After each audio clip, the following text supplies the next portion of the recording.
వృద్ధాప్యులున్న నీ అత్తమామలను నువ్వు జ్ఞాపకం చేసుకుని వారిని ప్రేమతో చూసుకోవాలి, వారిని మర్యాదగా చూసుకోవాలి. వారిని చక్కగా ప్రేమతో చూసుకుంటే వారు తల్లిదండ్రుల వల్లే నిన్ను ప్రేమిస్తారు.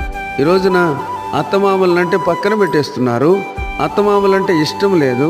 అత్తమామలు ఇచ్చే ఆస్తి కావాలి, అత్తమామలు ఇచ్చే మరి స్వాస్థ్యం కావాలి, కానీ వారు మాత్రం అవసరం లేదు. ఇది ఎక్కడ న్యాయం? పెళ్ళైన 2వ రోజే ఏమండి వేరే కాపురం పెడదామంటున్నారు కొంతమంది ఆడపిల్లలు. వాళ్ళ కుటుంబం అంతవరకు ఎంతో సంతోషంగా ఉంది. అమ్మగారు అడుగు పెట్టగానే వెంటనే కలతలు వస్తున్నాయి. ఏమంటుందంటే, నువ్వు చేసే జీతం అంతా, నువ్వు తీసుకొచ్చే జీతం అంతా ఖర్చు పెట్టేస్తున్నారే, మీ తమ్ముడు తీసుకొచ్చే డబ్బులు ఖర్చు పెట్టడం లేదే, నువ్వే ఖర్చు పెడుతున్నావే ఇంటికి. ఏం చేస్తుందా ఇంట్లో? మెల్లగా చిచ్చు మొదలు పెడుతూ ఉంది.